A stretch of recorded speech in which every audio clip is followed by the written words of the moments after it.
Let's see, exactly 7:15. BBC Research has revealed the true scale of medical trials which used infected blood products to treat children in the 1970s and 80s without their parents' consent. Blood from paid donors, including prisoners, was used to make the products. Now, 30,000 people in the UK are thought to have been infected with HIV and hepatitis C after being given the contaminated blood. In total, 3,000 people died. It's been described as the biggest treatment disaster in the history of the NHS. Now, one school in Hampshire had a specialist NHS unit on site which treated boys with the blood clotting disorder haemophilia. Pupils at the Trelaws School received more doses than normal as part of a preventative treatment known as prophylaxis. Now, as a result, many were infected with viruses. 3 former pupils have been talking to our health editor, Hugh Pym.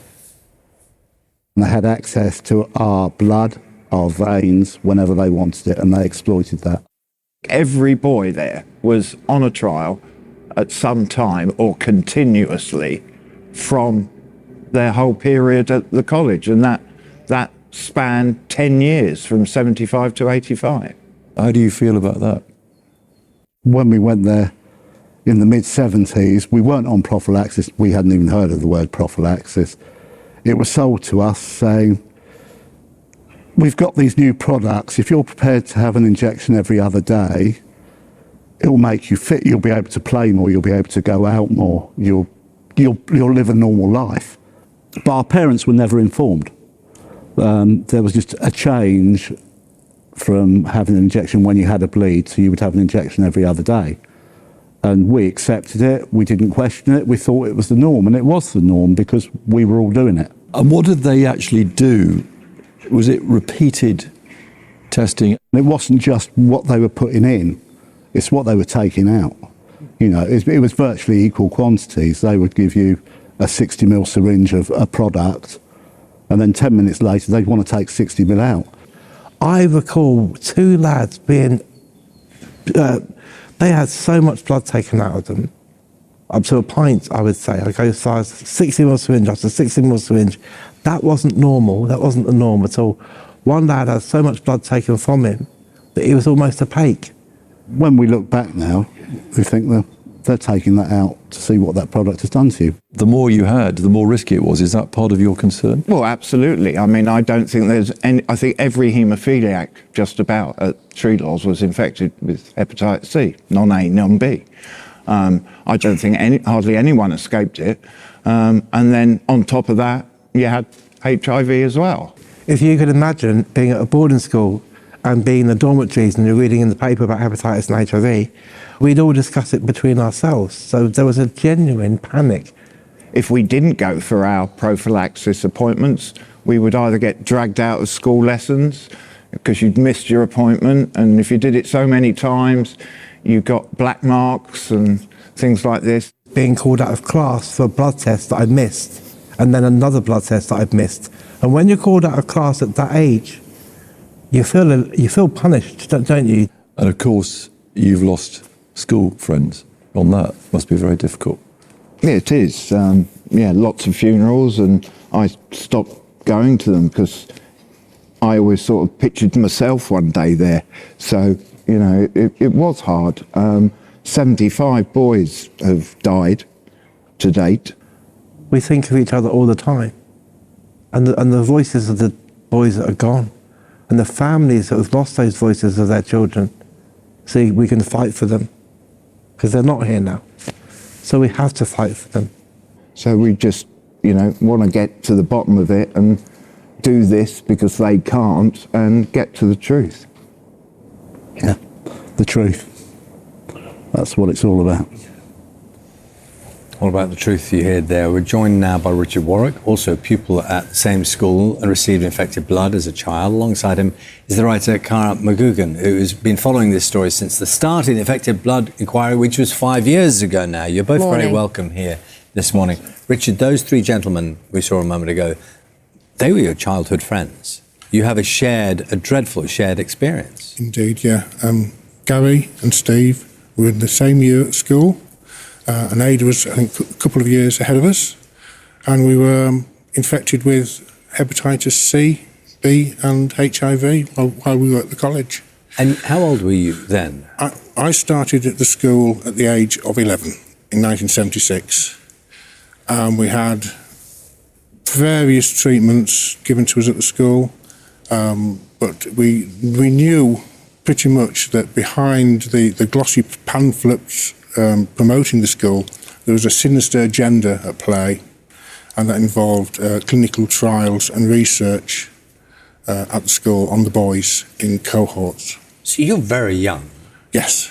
But you're saying you were aware, you knew something was wrong that was happening to you. Something was going on, and we've had that thought for years and years and years. I mean, there were several occasions at the college where the pupils would go bright yellow, jaundiced, and of course we now know that's due to hepatitis B infection.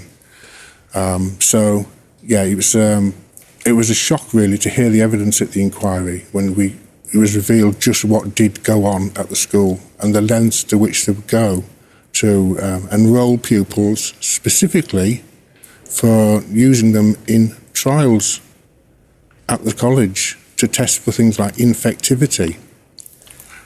I mean, it's genuinely shocking, and I feel quite a learning curve, like a lot of people are hearing the story. Is it your impression, and maybe Cara, you can help with this, is there evidence emerging that it was known, that the medical profession, those people who were involved at that point, knew the implications of what they're doing, the risks? Yes, I mean, as you say, this steep learning curve, I went on that since 2019 when I started reporting on this, and from then have made a podcast and written a book, The Poison Line, and it's there are layers upon layers in this, and it's very clear that it was a hidden secret right from the 70s. It was known that Factor VIII would carry hepatitis, and patients were still treated with it. There was a safer treatment available, cryoprecipitate, but Factor VIII was pitched as this miracle drug that would revolutionise people's lives. And so doctors went ahead and injected and injected and injected despite the risks. And after the risks became clear, as in Richard's case, they weren't told that there was an HIV risk with their treatment. And then after contracting HIV, many people, including Richard, didn't find out that he actually had it until 4 years after he was tested positive. So, Richard, what age do you know you were infected now? I know I was infected perhaps late 70s with HIV because... So you were, what, about 15? Yeah, one of the reasons I know that is because a lot of the boys started to get swollen glands, and they were misdiagnosed as having glandular fever, and that early onset of HIV, those sorts of symptoms are typical of HIV infection. Now, that's a long time ago. A test didn't come out until 84, but I still wasn't told until 1988. How did that impact your life? Because I remember when all the advertisements were on television, and, you know, the health kind of campaigns, they were scary, and there was so much stigma around HIV and AIDS. It was terrifying. It was terrifying for myself and my family to see those adverts and to know that there was so much in the press about haemophiliacs dying of AIDS, you know, killer blood and things like that. And we were looking at these adverts and thinking, we've only got years to live, a few years to live. What stage of life were you at when you were given that diagnosis? I was, well, it was 88, I'd be 23. So, yeah, I was sort of just finding my own feet in the world. Got a bed sit, you know, like you do. But it was frightening because there was no treatment. What were you told in terms of, okay, you've got this now, we've made, did they say we've made a horrific mistake, this is our fault then? No, didn't say anything to me. So you were just, you crack on with whatever life you have left? Yeah. That was, because that was the diagnosis then? I mean, in 91, we had a settlement for £20,000 between the boys that were infected with HIV. And that was going to be it. And the reason is that £20,000, we all spent it because we only had we were told we were only going to live 24 months. So the lads, they bought boats and fancy cars, and it just disappeared. And of course, just into the late 1992, AZT came out, which was the first antiretroviral for HIV. And things changed. People started to get a little bit better. Can I ask, Richard, I'm sorry, we are spending a lot of time with Richard. I hope you appreciate that people are hearing his story. Richard, it is one thing to think that you're the victim of a medical mistake, if you like. It's not okay, but it's one thing to think that. It's a very different thing to think that people knew what they were doing. That's a very different thing to kind of calibrate in any way in your own head. Yeah, it started at the very top with the government, with the NHS. They were importing factory aid made from pools of up to 50,000 donations from America, and that was going through the NHS, approved by the NHS despite the warnings. Then it was given to the haematologists, of course, and they knew the risks.